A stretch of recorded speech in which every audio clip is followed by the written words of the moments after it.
सो है गाइस, कैसे हैं आप सभी लोग। आज हम करने वाले एक और नई पोएम जिसका नाम है द सोलिटरी रीपर। इसकी लाइन टू लाइन एक्सप्लेनेशन आज हम करने वाले इस वीडियो में, जिससे कि आपको अच्छे से समझ आ जाएगा एग्जाम के अंदर लिखने के लिए।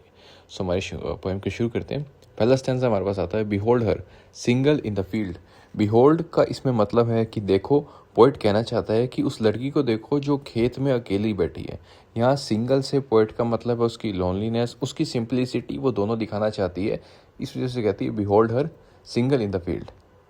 योन सोलिटरी हाईलैंड लेस। योन का मतलब होता है दूर, और हाईलैंड लेस का मतलब होता है पहाड़ी क्षेत्र की लड़की। मतलब एक तरह से पहाड़ी जो लोग होते हैं वो अलग से ही दिखते हैं, इस वजह से इसके अंदर ये बताया गया है।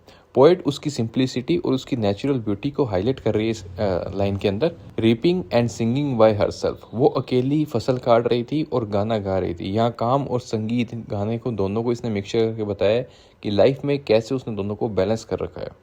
स्टॉप हेयर और जेंटली पास। पोएट रीडर से कहता है कि या तो यहाँ रुककर उसका गाना सुनो या चुपचाप यहाँ से निकल जाओ। उसको डिस्टर्ब करने की हमें कोई भी ज़रूरत नहीं है। मतलब उसकी प्राइवेसी को आप डिस्टर्ब मत करो।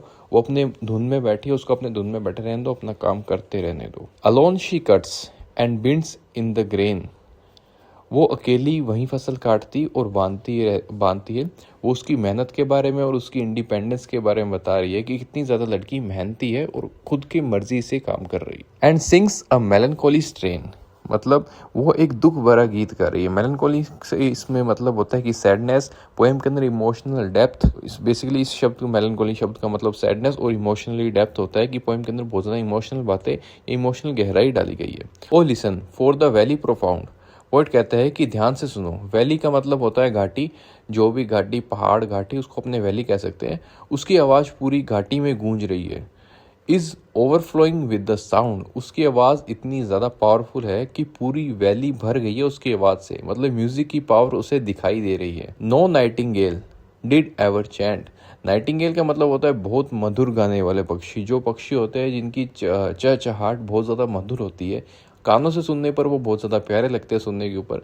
सो वो इससे कंपेयर करती है उस लड़की को कि जैसे पंछी चहचहाते हुए बहुत अच्छे लगते हैं, उनका धुन बहुत अच्छा लगता है, उसी तरीके से इस लड़की की आवाज़ भी, इस लड़की की सिंगिंग भी उससे बहुत ज़्यादा प्यारी लग रही है। More welcome notes to weary bands.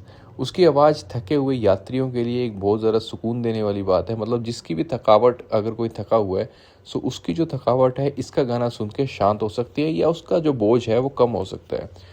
Of travellers in some shady haunt.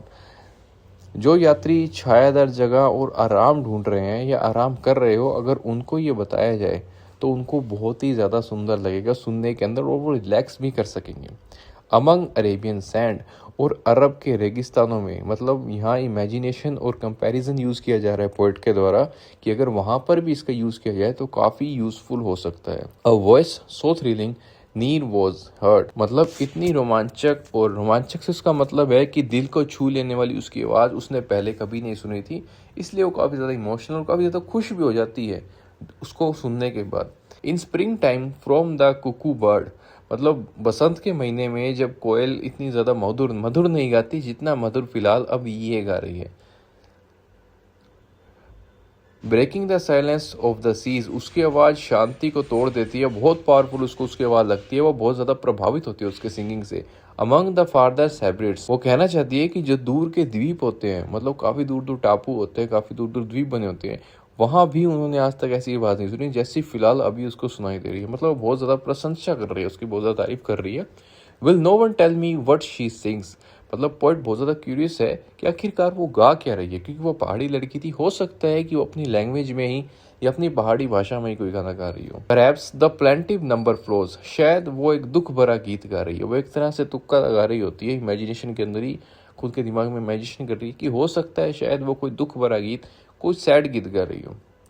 For old unhappy far of things. मतलब पुराने दुख, पुरानी घटनाएं या पुरानी कोई ऐसे विचार जो कि उसके पुराने ख्याल में चल रहे हैं, कुछ सैडनेस या कुछ मन को ओझल करने वाली चीज़ें उसके दिमाग में आ रही है।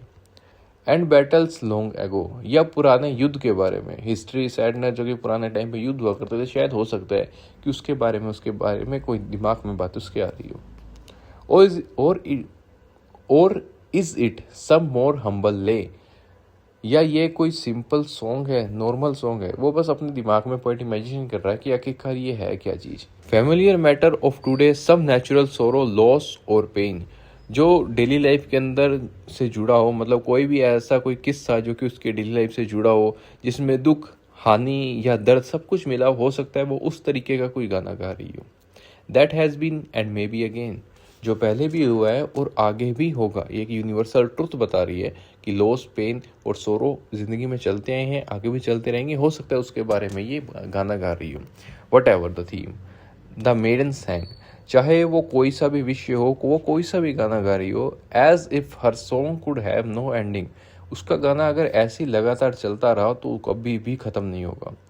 आई see her singing at her work, poet उसे काम करते हुए गाते हुए देखता है। एंड और द सिकल बैंडिंग, और वो झुक कर दरांती से फसल काट रही है। दरांती एक औजार होता है जिससे फसल को काटा जाता है। आपने काफ़ी बार स्कूल्स में, या हो सकता है अगर आप फार्मर्स से फैमिली से बिलोंग करते हो तो आपको तो पता होगा दरांती का मतलब क्या होता है। I listen motionless and still, poet बिल्कुल शांत होकर वहाँ खड़ा है, सुनता है उसको, उस गाने को। And as I mounted up the hill, फिर वो पहाड़ी के ऊपर चढ़ना शुरू कर देता है। वो बेसिकली पहाड़ चढ़ने आया था और वो पहाड़ी के ऊपर चढ़ना शुरू कर देता है। The music in my heart I bore, लेकिन उसका संगीत अभी भी उसके दिल में चल रहा था, उसके दिमाग में चल रहा था कि वो कितना प्यारा गाना गा रही थी।